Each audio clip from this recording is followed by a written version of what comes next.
Untuk mengetahui informasi terkini seputar keberangkatan jamaah calon haji tahun ini, kita akan bergabung dengan jurnalis NTV Maulana Iqbal dari Asrama Haji Pondok Gede, Jakarta. Iqbal, selamat pagi. Setelah semalam sudah diberangkatkan, kapan lagi rencana keberangkatan jamaah calon haji embarkasi Jakarta?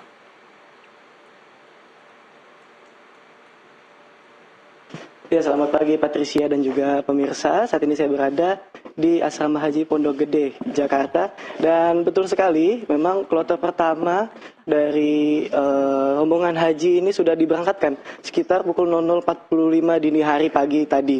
Dan keberangkatan tersebut juga dilepas langsung oleh Menteri Agama Nasaruddin Umar di Bandara Soekarno-Hatta. Sementara untuk keberangkatan kloter kedua dan ketiga juga sudah diberangkatkan menuju ke Bandara Soekarno-Hatta, di mana tadi dari kloter ketiga ini diberangkatkan terlebih dahulu sekitar pukul 5 pagi tadi untuk penerbangan pada pukul 9.30 waktu Indonesia bagian Barat di Bandara Soekarno-Hatta. Sementara untuk kloter kedua baru saja tadi diberangkatkan sekitar pukul 6.10 waktu Indonesia bagian Barat berangkat menuju Bandara Soekarno-Hatta juga untuk penerbangan sekitar pukul 10 pagi. Dan nantinya juga akan ada kloter keempat di mana sekitar pukul 7 pagi dari Lampung ini akan berangkat untuk penerbangan pukul 23.00 waktu Indonesia bagian Barat di Bandara Soekarno-Hatta. Dan untuk keseluruhan jamaah yang diberangkatkan dari Asrama Haji Pondok Gede ini tercatat sebanyak 24.437 jamaah, yang dimana ini tergabung dari 3 provinsi yaitu Jakarta, Banten, dan juga Lampung. Selain itu juga diturunkan juga petugas untuk mendampingi sebanyak 244 orang dengan total sebanyak 62 kloter yang nantinya akan secara bertahap diberangkatkan mulai tanggal 1 sampai dengan 31 Mei 2025. Dan sebagai informasi juga pemirsa bahwasanya pada keberangkatan haji tahun ini menggunakan 3 maskapai, diantaranya adalah Garuda, Saudi Airlines, dan juga Lion Air.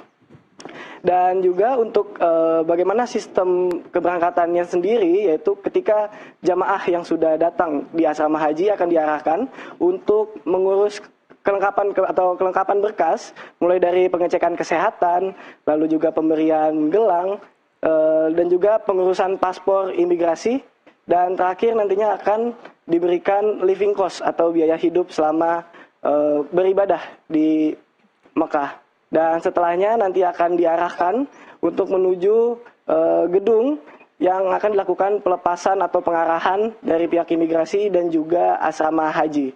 Dan seperti yang sudah saya informasikan bahwasanya kloter terakhir yang berangkat pada pagi tadi yaitu kloter kedua, di mana berangkat pada pukul 6.10 untuk menuju ke Bandara Soekarno-Hatta dalam keberangkatan pukul 10 pagi ini.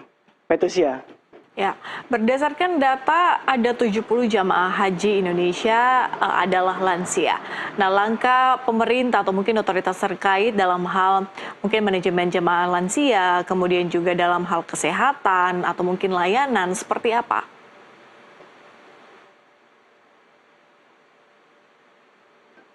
Ya, untuk pelayanannya sendiri ini asrama haji Pondok Gede memperlakukan one stop service, di mana nantinya keseluruhan rangkaian akan diselesaikan dalam satu lokasi. Dan ini di dalam kegiatan one stop service ini juga disediakan kursi prioritas, di mana kursi ini nantinya akan diisi oleh para lansia dan mendapatkan urutan prioritas begitu untuk pengurusan berkas dan lain sebagainya.